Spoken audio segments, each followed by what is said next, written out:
13 do nosso cenário para o culto cristão. Deus sábio, invisível, perfeito e imortal. Dizei entre as nações, o Senhor reina. Ele firmou um mundo de modo que não pode ser abalado. Ele julgará os povos com retidão. Amém?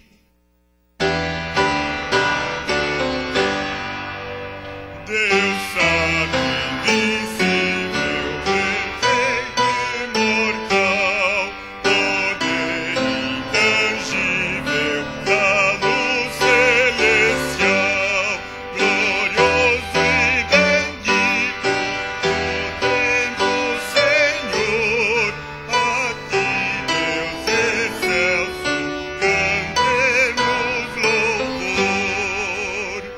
Tranquilo tu brilhas com luz secular, e plena justiça é teu governar. Da tua justiça provém o fulgor, das nuvens divinas as chuvas do amor. A todos concedes o dom de viver, e tudo venha supremo em poder. Quais flores nós somos, em breve esplendor, eterno e imutável, só tu és Senhor.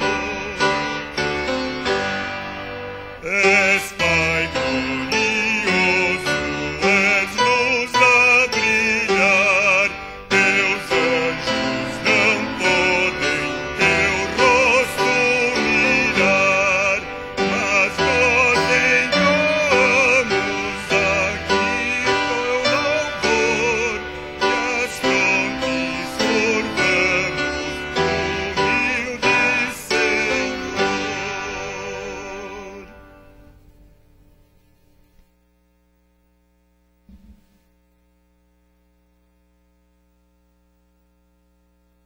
Graças a Deus, estamos juntos.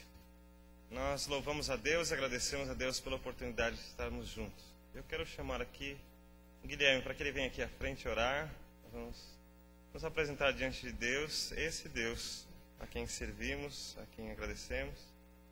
Vamos aproveitar o Guilherme, representando todos nós diante de Deus, nos apresentando ao Senhor.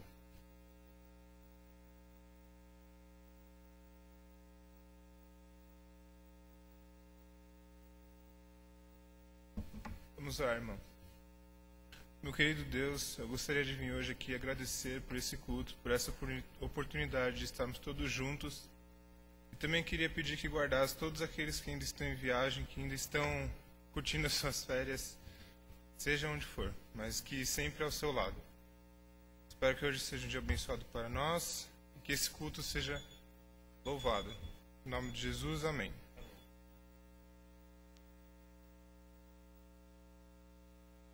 Os irmãos podem se assentar, nós vamos continuar cantando o hino de número 174. Nome bom, doce a fé. Torre forte é o nome do Senhor, para ele corre o justo e está seguro.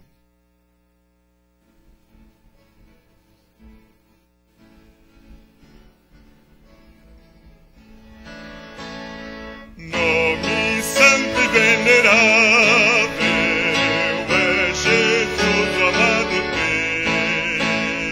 Rei dos reis, Senhor eterno, tua câmara do céu. Nome bom, doce a fé, a esperança do porvir. Nome bom, doce a fé.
temos a oração para a preparação à mensagem.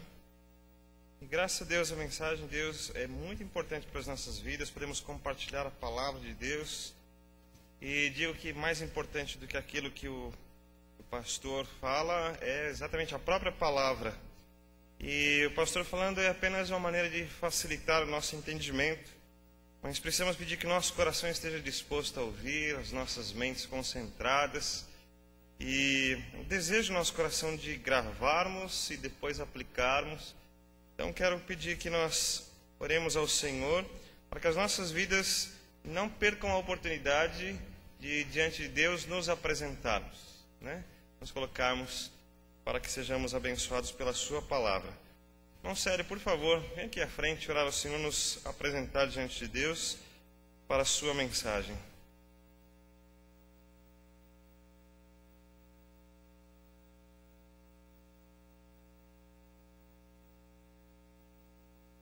Oremos, irmãos.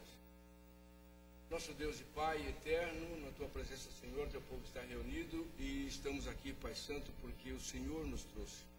Nós te agradecemos pelas vidas que o Senhor nos deu, pela salvação que temos em Jesus Cristo e te pedimos que abençoes o Teu povo, Senhor.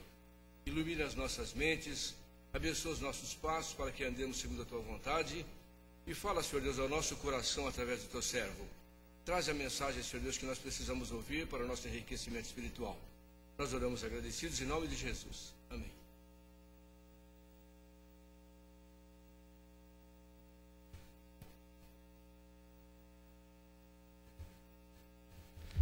Mês de janeiro é mês de férias. Muitas pessoas pegam o seu carro, vão passear, já fizeram reservas para um cruzeiro, um passeio, as suas passagens de avião. Mas eu quero aproveitar essa ideia para pensarmos no carro que vamos viajar. E temos muitas informações nos jornais e em programas de televisão sobre a importância da revisão do carro para a viagem. E é muito interessante como as pessoas aproveitam este assunto para fazerem reportagens importantes, mostrarem a necessidade da revisão do carro e de que as pessoas levem o seu carro até um mecânico que possa olhar o carro, arrumar aquilo que precisa e garantir que está tudo perfeito para a sua viagem. E é pensando nesta comparação, nesta analogia, que eu vou pedir que você abra a sua Bíblia em Romanos capítulo 10. Nós vamos ler do versículo 13 até o versículo 15.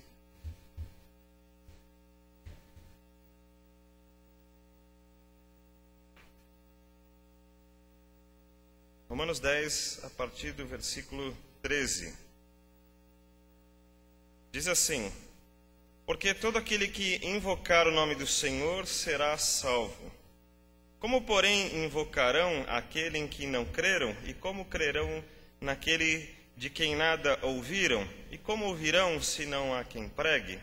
E como pregarão se não forem enviados? Como está escrito, conformosos são os pés do que anunciam coisas boas. Quando vejo esse texto, eu me empolgo bastante de pensar que a gente precisa dividir esta palavra de Deus com todas as pessoas e o quanto esta palavra de Deus é importante para as nossas vidas. Mas quero chamar a atenção para algumas coisas que o próprio texto apresenta através da vida do apóstolo Paulo para os nossos corações, para as nossas vidas. E como é isso importante para mim pessoalmente, para cada um de nós pessoalmente, a esta palavra nos alcançar, e como é importante que eu participe dessa oportunidade de fazer com que essa pessoa que esta palavra chegue para outras pessoas também. Pense comigo que a parte que é mais importante de todo esse texto é a informação que vem da parte de Deus dizendo que todo aquele que invocar o nome do Senhor será salvo. Depois vem as perguntas retóricas para que eu possa avaliar a importância dessa afirmação. Mas pense comigo, todo aquele que invocar o nome do Senhor será salvo. Aqui o verbo que eu quero ressaltar é a questão do invocar, é o verbo invocar. Quando você pensa no verbo invocar, você não pensa em apenas uma ordem de serviço sendo lançada, ou um pedido, ou uma expectativa apenas mediana sobre a situação. Mas o invocar, você vê que é algum sentido mais de um interesse, de uma necessidade, de uma busca, de algo volitivo, de alguma preocupação. Tem algo envolvido aqui que não é apenas esperar para ver se as coisas vão acontecer naturalmente, mas ir ao encontro destas coisas. E aqui o invocar é invocar o nome do Senhor. E a afirmação, a resposta dessa invocação será salvo. Este invocar, nós estamos estudando o livro de Romanos na Escola Bíblica Dominical, que virá logo a seguir. Nós estamos estudando sobre o livro de Romanos e nós vemos muitas vezes a questão da fé, como temos que crer em Deus, como temos que buscar a Deus. Romanos está apresentando a necessidade que o homem tem de buscar a Deus por causa do seu pecado, e nós vamos ver isso em todos esses estudos de Romanos. Como isso é importante, de como a lei ela é ótima porque ela vai apresentar um padrão moral de Deus, mas ele é inatingível, então nós temos que encontrar uma maneira de solucionarmos este impasse, porque Deus estabeleceu um padrão e nós não conseguimos esse padrão. Então o apóstolo Paulo vai nos ensinar que a lei é muito boa, mas ela não serviu para trazer salvação. Ao contrário, ela mostrou mais ainda a minha inaptidão para alcançar a Deus.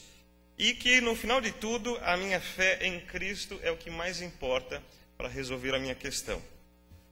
Esta fé em Cristo, ela é muito especial. E quando eu vejo esta afirmação, aquele que invocar o nome do Senhor será salvo, e depois estas perguntas: mas como invocarão se não creram? Como crerão se de nada ouviram? Como ouvirão se não há quem pregue? Como pregarão se não forem enviados? Pensem comigo uma coisa importante. Uma grande mesmo maioria das pessoas a quem temos acesso, seja pessoas com quem trabalhamos, com quem moramos, nossos vizinhos, com quem nos encontramos, nossos parentes, seja quem for, por uma grande, massiva parte das pessoas que nós conhecemos, elas acreditam em Deus. Mas eu vi uma reportagem essa semana que me chamou a atenção sobre esse acreditar. E na reportagem, eu não lembro qual jornal que era, mas era algum desses jornais que a gente assiste na televisão regularmente. Parecia uma reportagem de uma senhorinha que fez um jogo para a Mega Sena da Virada. E ela pegou os cartões, essas fichinhas, e preencheu e colocou os números. E ela foi com eles, eu não lembro quantos na reportagem falou, mas ela estava com várias dessas fichinhas para fazer a sua aposta.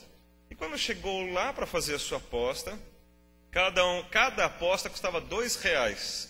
E ela não teve dinheiro para fazer todas as apostas. Então ela escolheu algumas dessas fichas e apostou os números que ela preencheu. E você já está imaginando o que aconteceu, né? Quando saiu os números da Mega Sena da Virada, ela conferiu e estava uma daquelas fichinhas em que ela não tinha apostado. Estava os números certinho, mas ela não tinha os R$2 para apostar e ganhar, acho que 180 milhões de reais. E a reportagem ficou nisso, mostrando, né, o problema dela não ter apostado e que faltou R$2 para ela apostar uma fichinha e ganhar tudo isso. Muito interessante também foi um psicólogo falando da questão da culpa. Como a culpa vai acompanhá-la, como pode vir uma depressão em função dessa situação. Vou perguntar para você, pense comigo. Ela acreditou naqueles números? Ela acreditou nos números, senão ela não teria preenchido. Ela acreditou e falou assim: são esses números que eu preciso apostar. E ela levou essas fichinhas com esse número lá na lotérica. Mas pela falta de dinheiro, ela fez uma escolha. Quando ela fez essa escolha, ela deixou de acreditar de uma maneira genérica e passou a acreditar de uma maneira mais específica. E essa maneira mais específica que determinou quais seriam as suas verdadeiras apostas. Então, isso determinou que ela não ganhasse, apesar de acreditar naqueles números. Isso é uma coisa tão simples, tão banal para a gente que não se envolveu com nada com isso. Mas eu quero que você pense que é exatamente isso que acontece quando as pessoas dizem que creem em Deus. Elas creem em Deus de uma maneira genérica. Eu creio em Deus. Mas quando precisa apostar nisso, quando precisa se envolver, quando precisa investir, aí a coisa muda, né, um pouco. Eu creio em Deus desde que Ele fique lá e eu fique aqui, ou Ele me ajude em algumas coisas, mas que eu não preciso mudar a minha vida em função disso. Esse crer, então, não é o crer que a Bíblia está dizendo. Por isso que a Bíblia faz essas perguntas, e as Escrituras, Deus se revelando através das Escrituras, diz assim: como invocarão se não crerem? Crerem no quê? Vamos pegar de trás para frente? Bom, alguém precisa pregar para que elas possam ouvir, e ouvindo elas possam crer, e crer elas possam invocar. Por que elas invocariam? Por causa da afirmação: todo aquele que invocar o nome do Senhor será salvo. Está muito teórico isso, mas eu queria que você entendesse a importância de que essas coisas ficassem em nossa mente, para que a gente possa entender o plano que Deus estabeleceu. Paulo gosta de colocar dessa maneira, e o apóstolo Pedro fala que Paulo escreve de maneiras difíceis de entender, mas aqui não está tão difícil. Ele só colocou em detalhes para que a gente entenda um problema que não pode passar despercebido. O que o apóstolo Paulo está dizendo é que as pessoas precisam invocar o nome do Senhor para serem salvas. Essa afirmação de serem salvas já mostra, ou já se concatena com o que Paulo está dizendo antes, falando do problema da lei, falando do problema do pecado, que as pessoas não têm como resolver esse problema sozinhas. Elas não têm como resolver essa questão apenas pelo seu próprio caráter, ou pela sua conduta moral, ou pelos benefícios da sua vida.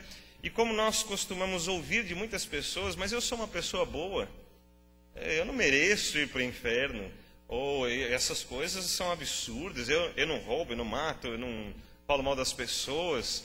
Então a gente vê as pessoas procurando justificativas, mas vemos em todo o ensino que está aqui em Romanos e no Novo Testamento, de que não há salvação, não há justificação, não há meios de resolver o problema do pecado, se não tiver a participação específica de Cristo Jesus, se não houver a fé da pessoa no sacrifício de Cristo.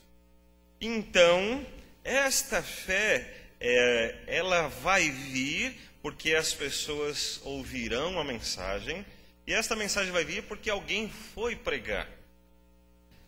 Então, olha que preocupação que nós, como igreja, precisamos ter quando falamos do que vamos pregar.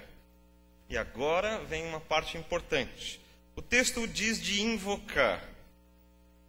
Paulo está explicando então sobre o pecado, sobre a distância. Eu vi hoje num livro de Mark Dever, ele coloca de uma maneira tão interessante que Jesus é o único meio de ajuntar um Deus santo a homens pecadores. É interessante como às vezes a maneira de dizer nos ajuda a perceber a distância que há de nós para com Deus. E a gente acha ou aprende que tudo está tão próximo, é tão fácil, e porque é tão fácil, significa que já acontece naturalmente, e na verdade não acontece. Então, quando a gente fala de invocar o nome do Senhor, precisa haver uma iniciativa, precisa haver algum passo, alguma coisa precisa ser feita. Ele fala de invocar. Agora, vamos pensar no carro, na nossa viagem. Nós ouvimos na reportagem: você vai viajar, leve seu carro para fazer a revisão. E aí o pneu estava careca, porque o freio estava desregulado, porque o farol estava com problemas. Problemas simples, mas que você precisa levar lá no mecânico para ele conferir tudo, arrumar o que está com problema. E eu pergunto: você confia nessa mensagem? Todas as pessoas que ouvirem isso vão dizer: sim, é ótimo, é bom, é verdade mesmo, todo mundo tinha que levar o carro no mecânico antes de viajar.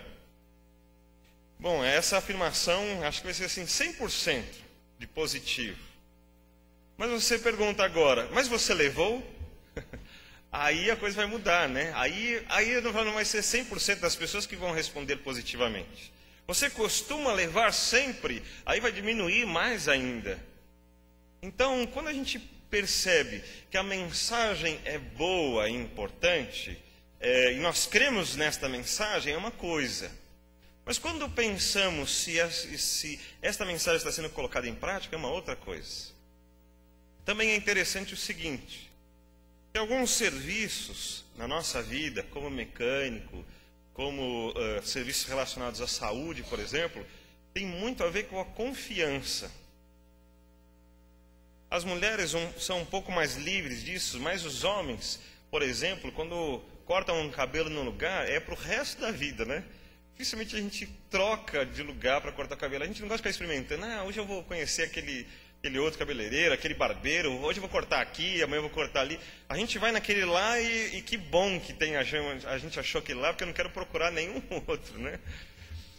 Com o mecânico é a mesma coisa. A gente gosta de levar o carro sempre naquele que a gente descobriu. Esse é bom. Então aí você fica naquele lá.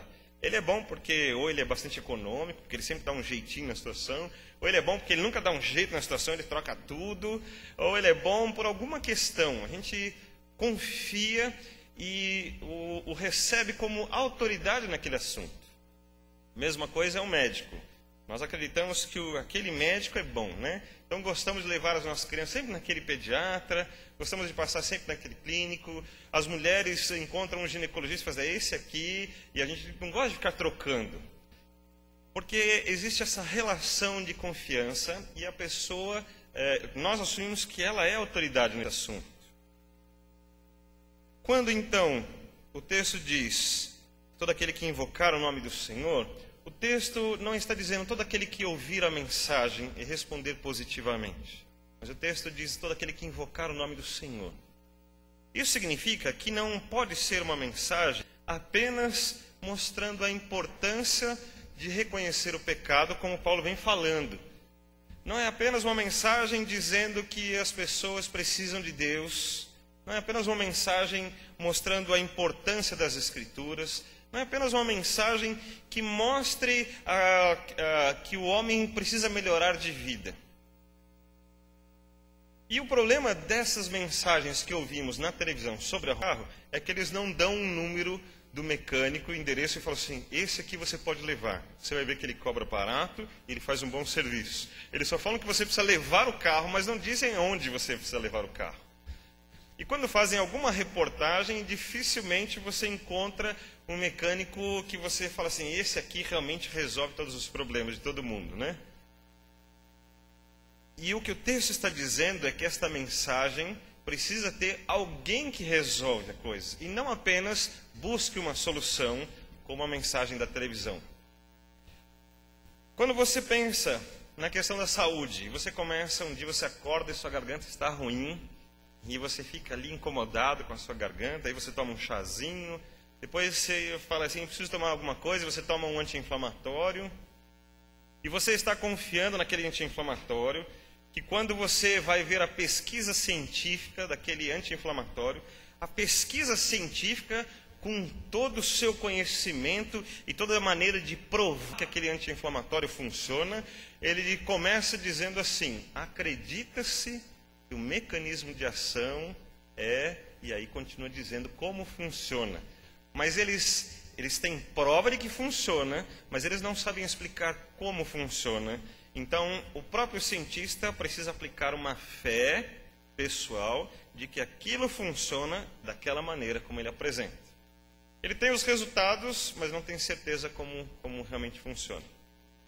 Então, você toma aquele anti-inflamatório, porque a bula diz que para você tomar de 8 em 8 horas, que vai resolver o seu problema de inflamação. No dia seguinte, você continua ruim, e depois, no terceiro dia, está pior, você já não consegue engolir, você não consegue falar. Quando você olha no espelho, aquilo está horrível, cheio de pus lá dentro. E você identifica o seguinte, vou precisar de um antibiótico. Você tem convicção disso, você já aprendeu sobre estas coisas, você está claro isso. E aí você vai na farmácia e fala, quero um antibiótico. E aí a pessoa na farmácia fala, não posso vender. Existe uma lei que diz que o antibiótico só pode ser vendido com uma receita médica. E você fala, então eu preciso de um médico. É interessante que lá no começo você pensou nessa possibilidade. Será que eu preciso do médico? Mas é só uma garganta doendo, não vou no médico. Aí você chupou uma pastilha, tomou um chazinho, tomou um anti-inflamatório, não resolveu. Aí você fala, bom, será que eu preciso do médico? ele vai me recomendar um antibiótico. Então eu vou direto na farmácia, compro um antibiótico e resolvo o meu problema. E é exatamente isso que nós queremos fazer com Deus também, com relação às nossas vidas. Então nós não entendemos exatamente qual é o nosso problema. Quando eu visitava os médicos, trabalhando no laboratório, eles reclamavam muito dos pacientes. Como os pacientes trabalham exatamente assim. Ele chega para o médico e diz: doutor, preciso que o senhor me receite um antibiótico. Ele não apresenta o problema para que o médico faça um diagnóstico e a partir do diagnóstico, do exame e tudo que ele avaliou, ele possa indicar o que vai ser feito. O paciente já chega dizendo: doutor, eu preciso que o senhor me receite isso. Você já não fez isso alguma vez? Talvez você já tenha feito. Os médicos reclamavam muito disso para mim. Como é interessante essa relação de médico e paciente. E nós queremos fazer a mesma coisa com Deus. Nós dizemos para Deus então o que Ele deve fazer. Nós dizemos como Ele deve resolver o nosso problema. E nós procuramos os nossos caminhos para resolver o problema. Em última instância, eu tenho certeza que eu preciso de antibiótico. Não tem como resolver, então eu vou para o médico. Porque o médico é a autoridade competente para prescrever o antibiótico. Aí você fala: então preciso ir lá, né? Aí você vai lá e chega para ele e fala assim: doutor, prescreve aí um antibiótico para mim. Ele fala: peraí, primeiro deixa eu ver onde está o problema. Aí ele quer ver sua garganta, aí ele quer fazer algumas perguntas para confirmar quantos dias, o que está acontecendo, quais outros antibióticos você já tomou para ver qual antibiótico que vai ser. Então ele, como autoridade naquela área, ele vai prescrever certinho. É exatamente então o que precisa acontecer com Deus. A nossa mensagem hoje em dia tem sido: você precisa de Deus, você precisa ir para a igreja, você precisa ler a Bíblia, você precisa orar. E as pessoas estão fazendo isso. Você liga a televisão e lá está aquele mundaréu de pessoas que estão indo na igreja, que estão orando, que estão lendo a Bíblia. E que estão dizendo para Deus como Deus deve fazer as coisas. Mas o texto está dizendo o seguinte: todo aquele que invocar o nome do Senhor será salvo.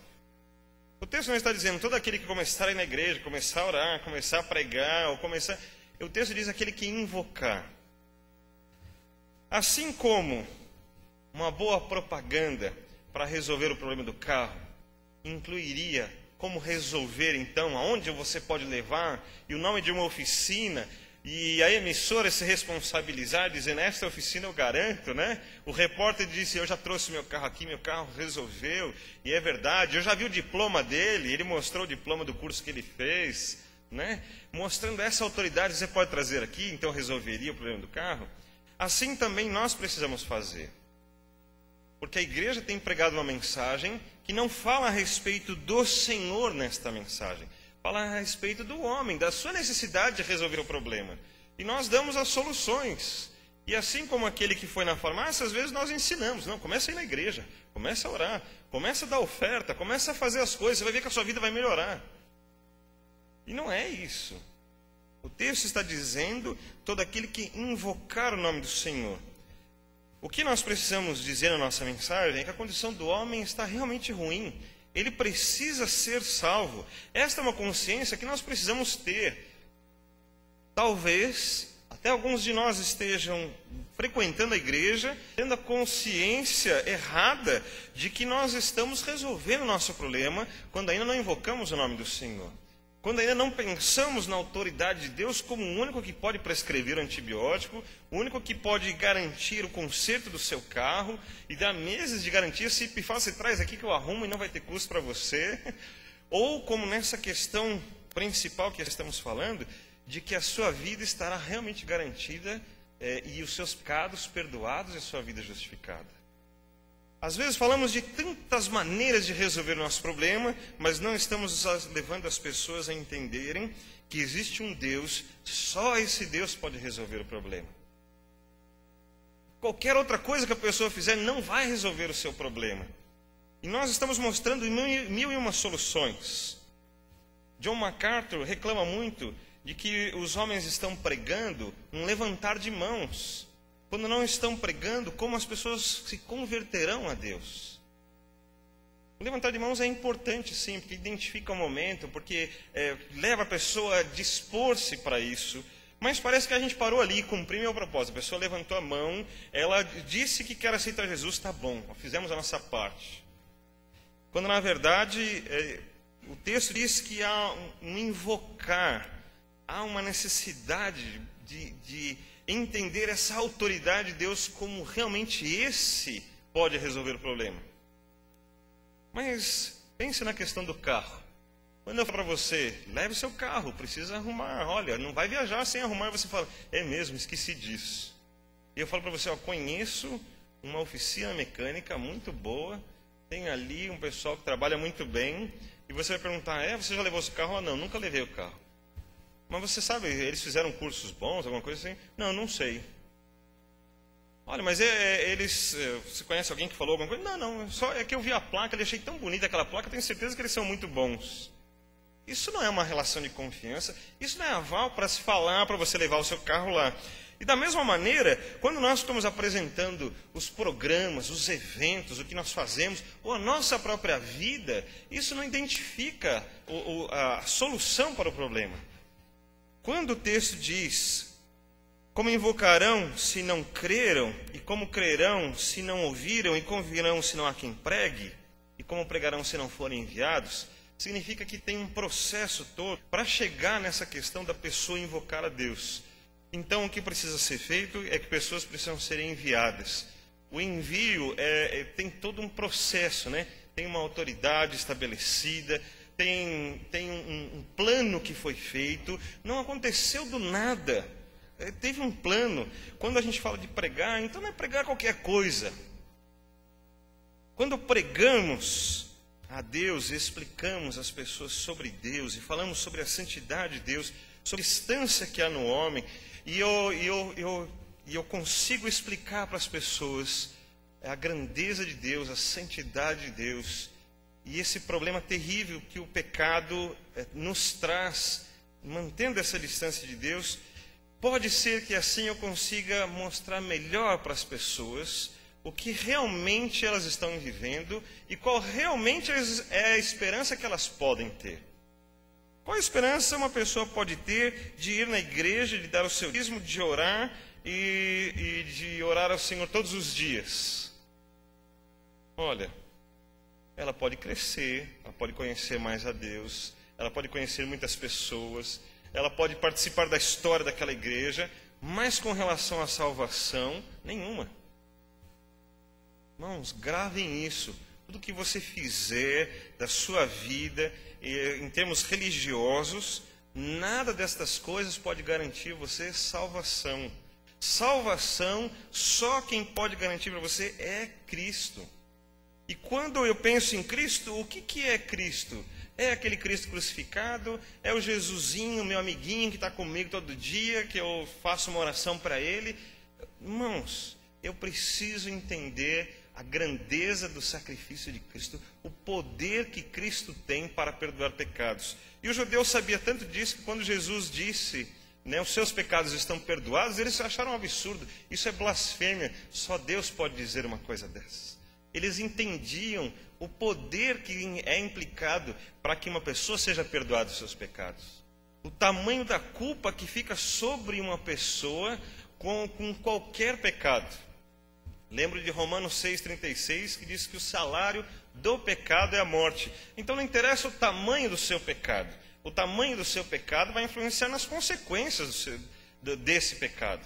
Se você matou uma pessoa, é muito mais complicado do que você mentir para uma pessoa. De você roubar uma borracha, um lápis na sua empresa, é muito mais do que você fazer um trabalho de espionagem profissional. As consequências são piores, mas entenda o seguinte: qualquer que seja o seu pecado, grande ou pequeno, é suficiente para dizer está condenado. Está condenado. Com esta condenação, não há maneiras de resolvermos o nosso problema com Deus. Não há como chegarmos a Deus, não há maneira de sermos salvos, de sermos justificados.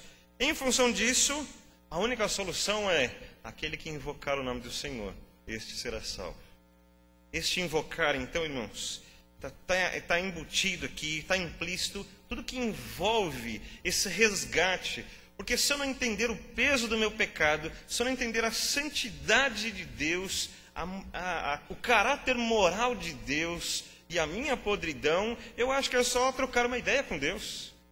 Eu não vou entender essa grande distância. Então eu preciso apresentar para as pessoas esse Deus, essa santidade de Deus, essa grandeza de Deus e esse problema terrível que é o pecado. Como ele nos afasta e como essas consequências vão nos perturbando. Mas eu não via, eu achava que estava tudo bem. Então, uma mentirinha não tem problema, uma briguinha não tem problema, um probleminha, uma ofensa aqui não tem problema, tudo vai ficando. E depois eu pergunto, mas por que essas coisas estão acontecendo comigo? Eu não sei. E é o pecado que foi sendo plantado, mas estava tudo bem. Estava tudo bem. E porque esse pecado foi plantado, agora nós estamos com as consequências e não há salvação. Então, quando o texto diz, aquele que invocar, você sabe que esse invocar não é trocar uma ideia com Deus, não é fazer uma oração, não é levantar a sua mão, mas é um prostrar-se diante de Deus com toda a sua vida, com todo o seu ser. Você não está interessado em mais nada, não tem nada mais importante do que o seu derramar-se diante de Deus, o entendimento dos seus erros, dos seus pecados, e você se imagina diante do trono de Deus, e você vê aquela glória toda de Deus, e você fala, como pode um homem como eu ainda estar vivo com todo esse problema, com todo esse pecado? E você chora diante de Deus, e fala, Deus, que grande misericórdia é essa, porque apesar de tudo que eu fiz, de tudo que eu sou, eu ainda posso buscar o Senhor, e eu sei que o Senhor garantiu a salvação. E agora eu estou confiando nessa salvação. Esse invocar, esse derramar-se, é um reconhecer o erro, é um saber que eu estou tudo errado, é saber que os valores estavam errados, é esse prostrar-se diante de Deus. Então, Deus olhando isso e vê a sua invocação, Ele garante, você pode ser salvo. Você foi salvo não porque você concordou com a mensagem, não porque de uma maneira genérica você crê em Deus, não porque você sabe que você precisa de um relacionamento com Deus. Você fala, é boa essa palavra, né? Não é isso. Você é salvo porque você invocou, porque a sua fé nele é uma fé do que ele é e do que ele pode fazer por você. Primeiro reconhecimento, então, é do que eu sou. Então, eu preciso invocar. Então, o que eu sou? Eu não posso chegar diante de Deus. Eu preciso invocar. Então, é algo muito especial. E o segundo, quem é Deus? Eu vou invocar o Senhor e Ele pode me salvar. Irmãos, esta confirmação que é importante. Quero compartilhar com os irmãos estão vendo no boletim. A missionária Sueli ligou essa semana, toda feliz, alegre, mostrando para a gente e falando que a escola que visitamos lá em Angatuba, a diretora ligou para ela e... deixa eu ver se eu acho... Aqui, logo que não abri aí nas pastorais, tem aí o tema do ID, e a diretora ligou para a missionária Sueli e falou assim, olha, aquele carnaval que ia acontecer aqui na escola foi cancelado, então eu estou abrindo as portas da escola para vocês, vocês podem vir fazer o ID aqui, e a chave da escola vai ficar na sua mão. A diretora disse para a Sueli. A diretora não vai estar lá, ela vai viajar, mas vai deixar a chave da escola na mão da Sueli. Nós oramos, nós cremos. Mas nós não cremos de uma maneira genérica. Deus vai fazer o que Ele quiser. Vamos ficar esperando em Deus. Quando nós cremos em Deus, nós cremos de uma maneira específica. A obra que fazemos, fazemos em nome de Deus para as pessoas. Nós apresentamos essa mensagem, nós nos dedicamos. A obra que nós estamos fazendo inclui Angatuba, porque nós resolvemos a questão da missionária, nós ajudamos para que ela tivesse lá uma casa alugada, ela morasse lá em Angatuba, para que ela pudesse começar um trabalho lá. E nós cremos em Deus especificamente, nós cremos que é Angatuba e Deus vai dar. Ele tem outras maneiras? Tem. Pode ser em outros lugares? Pode. Mas nós cremos que ela é em Angatuba. E agora Deus nos confirma com esta mensagem da diretora ligando para a Sueli dizendo, a escola é de vocês, vocês podem usar. Eu entendo que é isso que nós precisamos crer. É assim que nós exercemos a nossa fé. Vou fazer uma pergunta para você sobre o ID. Você entende que esse é o plano de Deus e que Ele reservou esse plano em específico, esse trabalho em específico para esta igreja? Você crê assim? E você crê que isso envolve a sua vida? Exato. Eu já não ouvi tanto sim, né? É interessante como às vezes a gente crê de uma maneira genérica, mas quando é específico já ficou um pouco mais difícil. Quando nós pensamos em Angatuba, a gente pensa assim, nós vamos lá pregar o Evangelho, vamos distribuir folhetos, vamos convidar para assistir o coral, nós vamos fazer uma grande apresentação, tem um trabalho maravilhoso. Mas você já creu assim? Eu vou lá para Angatuba. E quando eu estiver diante de uma pessoa, eu vou ler um texto da Palavra de Deus, eu vou orar com ela e vou apresentar o Senhor para ela.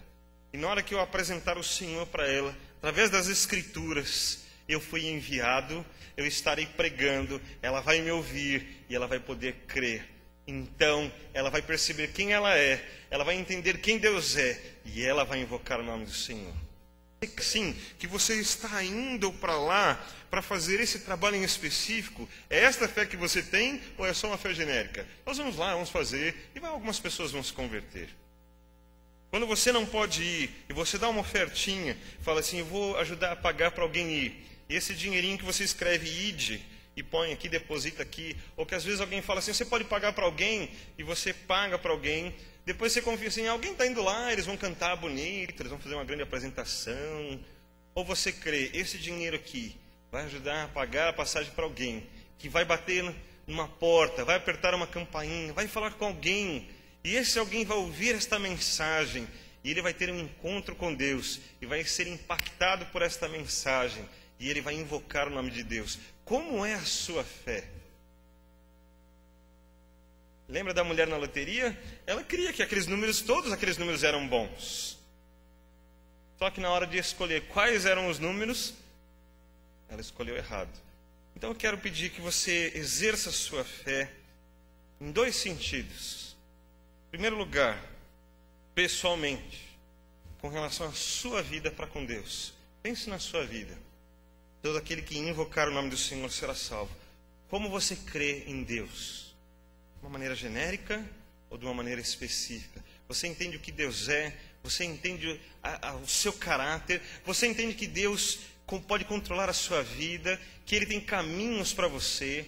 Que Ele usa a sua vida? Então você não é mais um para Deus, mas qualquer coisa, os seus atos, as suas atitudes, os seus pensamentos, as decisões que você toma, pode ter a ver com o plano de Deus ou não. E que essas decisões suas são importantes. E quando você decide isso com fé, hoje eu vou falar isso, hoje eu vou agir dessa maneira, hoje eu vou mandar esse e-mail, hoje eu vou mandar esse folheto, hoje eu vou cumprimentar o porteiro. As atitudes que você toma, hoje eu vou orar por aquela pessoa, hoje eu quero ler essa palavra para aquela pessoa. Cada detalhe está baseado numa fé específica, e isso é obra de Deus, eu preciso fazer isso, ou é apenas uma fé genérica? É importante que eu faça isso. Você entende que o invocar o nome do Senhor tem a ver com a sua vida? E que não é apenas, então, a sua fé genérica em Deus, mas que é a relação de Deus com a sua vida diretamente. E que não é apenas participar da igreja, e que essas coisas precisam ser consequência. Então, quando ele foi na farmácia e comprou antibiótico e tomou antibiótico, isso veio depois da receita do médico, e que é a mesma coisa com a vida cristã, que é ótimo, porque o antibiótico que Deus vai dar para a sua vida vai limpar os seus pecados, vai trazer justificação, e Deus sabe que você é pecador, sabe que você estaria condenado, mas Ele vê a marca do Espírito Santo na sua vida, Ele vê o sacrifício de Cristo e fala, você está justificado.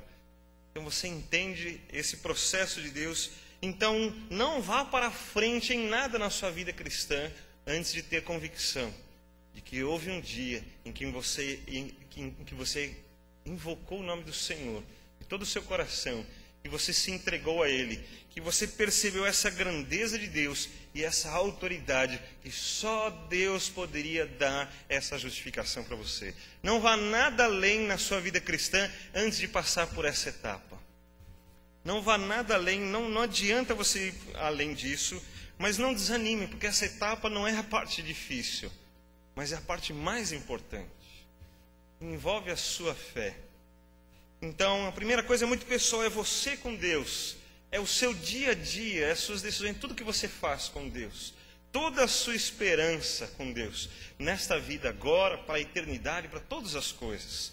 E quando vem aquelas dificuldades sobre a sua vida, e você tem problemas, mas agora você entregou a sua vida para Deus, Ele tornou-se o dono, Ele tem autoridade sobre a sua vida, Ele estabeleceu o que você vai fazer, o remédio que você vai tomar, os consertos que você precisava fazer. Boas em Deus. Eu sei que é Ele que está dirigindo. E você não tem dúvida, será que está dando certo? Porque você entendeu quem é Deus. A gente tem dúvida quando a gente não sabe quem é Deus. A gente tem dúvida quando eu não creio no meu relacionamento com Deus.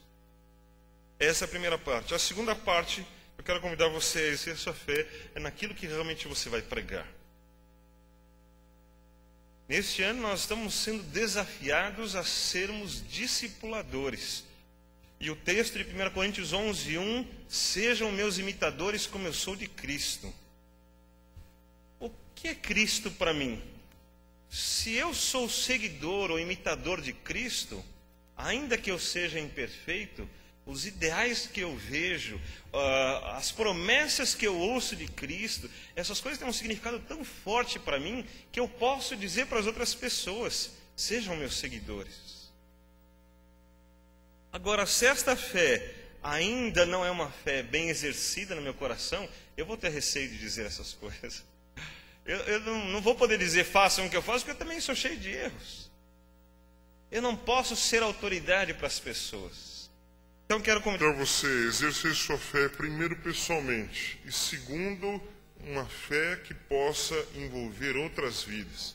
Você possa indicar caminhos, que as pessoas vejam os seus erros, mas falam, mas mesmo assim eu confio, porque eu vejo como ele resolve os erros dele. Eu vejo como ele trata com o caráter defeituoso dele. Eu vejo como ele resolve as relações com Deus.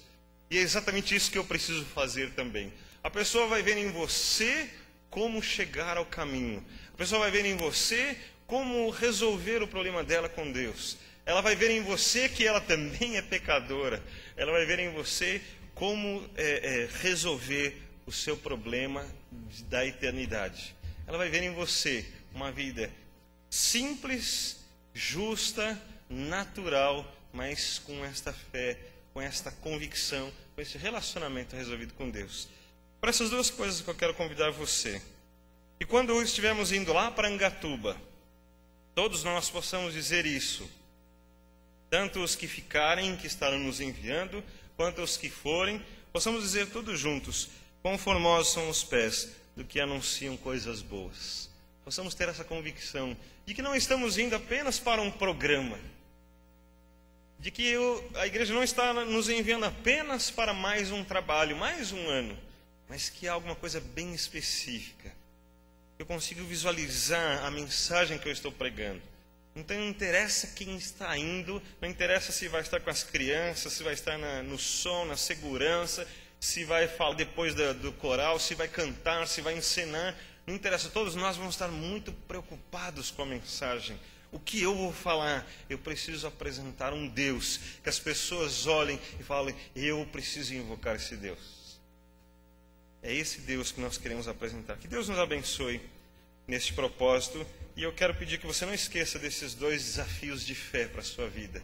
Uma fé específica, uma fé que tem a ver com a sua vida, na sua maneira de relacionar-se com Deus e na sua maneira de apresentar Deus. Que Deus nos abençoe. Amém. Nós vamos cantar juntos o hino 416, Nossa morada na rocha está. E vamos ter oportunidade de entregarmos os nossos dízimos e as nossas ofertas.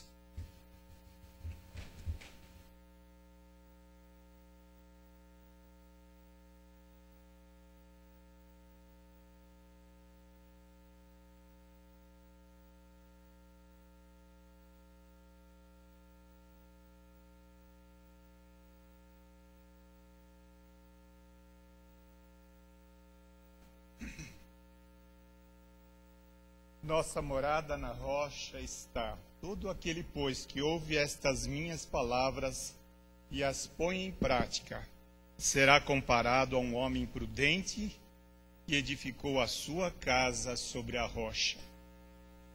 Que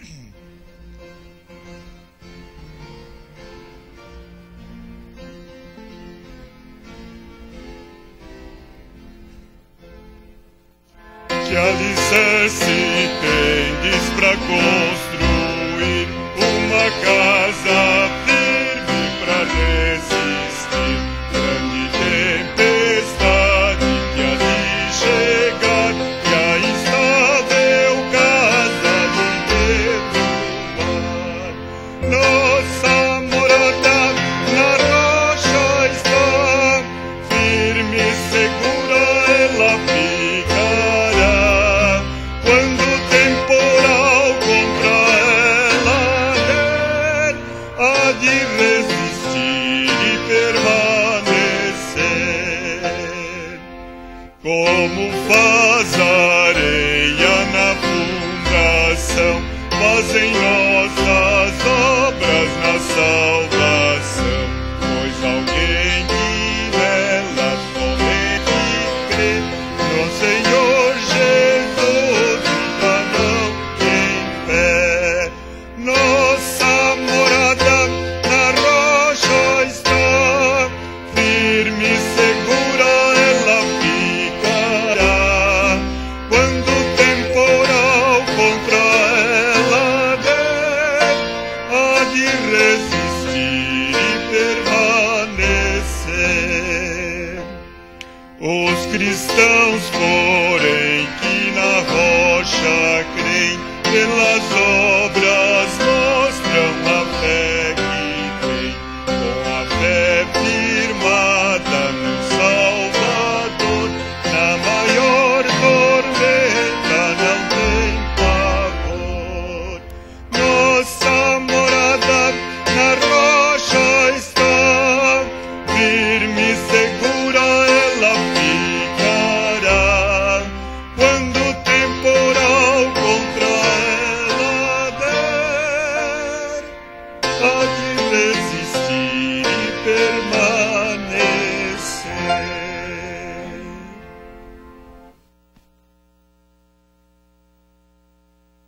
Wesley, vem aqui orar ao Senhor, entregar os dízimos e ofertas, encerrar o nosso culto. Enquanto Wesley está vindo, quero pedir que os irmãos leiam um boletim, tem vários avisos importantes.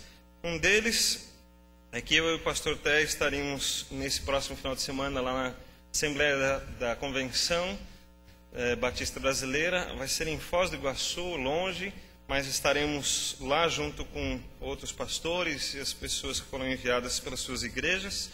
Então eu não estarei aqui com os irmãos, mas o irmão José Brandão, evangelista lá da Igreja Batista em Brás Cubas, estará de manhã, e à noite o Dr. Aaron Sobin, que tem várias credenciais que eu vou colocar no boletim domingo que vem, foi indicado pelo pastor Té. Ele queria que aproveitasse essa oportunidade. Eu acho que vai ser muito bom. Vou pedir que você esteja presente, que recebam os nossos visitantes que vêm nos abençoar com a palavra de Deus. Pedir que você abrace, que você os cumprimente, que você os receba muito bem e que Deus fale muito ao seu coração nesse dia.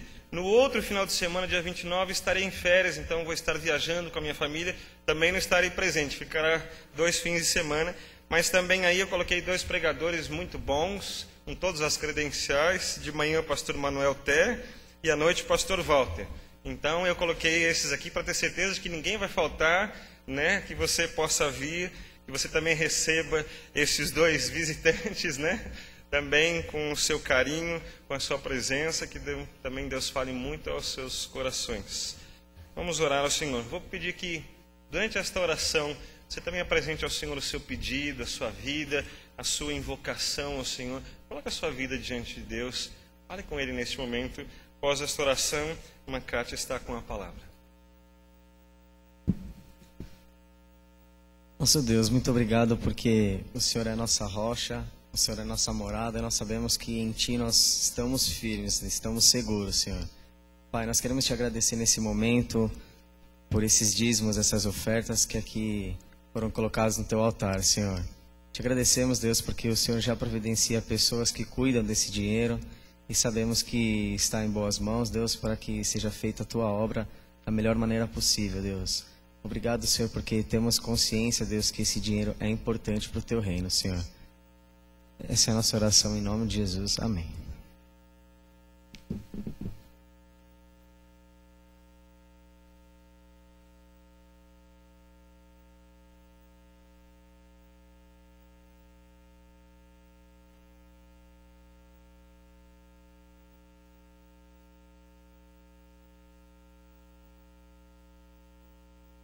Irmãos, hoje a nossa leitura fica em Provérbios. Provérbios capítulo 8 e depois capítulo 9. Provérbios 8, versículo 32 e 33. Ouçam-me agora, meus filhos, como são felizes os que guardam os meus caminhos. Ouçam a minha instrução e serão sábios, não a desprezem. Provérbios 9, versículo 10. O temor do Senhor é o princípio da sabedoria, e o conhecimento do santo é entendimento. Que nós possamos ter essa compreensão dentro da nossa EBD. Irmãos, hoje nós temos, o irmão Tirson trabalhando conosco o livro de Romanos. Ele vai estar discutindo a primeira parte, do capítulo 1 ao capítulo 8. Domingo que vem, quem traz o estudo de Romanos é o irmão Laerte. Ele vai dar continuidade na segunda parte, do capítulo 9 ao 16. E no domingo, dia 29, a nossa irmã Eleni.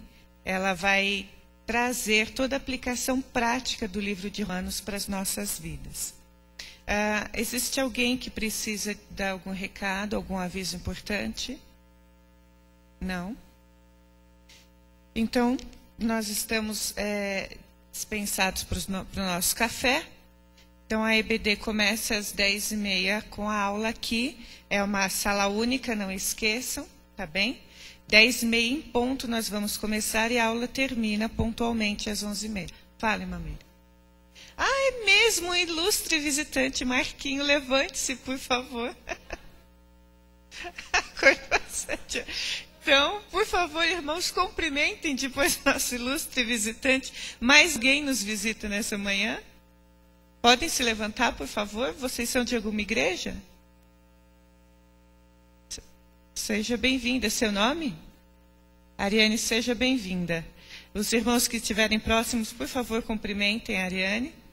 Depois o Marquinho também. Pessoal, então vamos ao nosso café e 10h30 aqui pontualmente. Obrigada.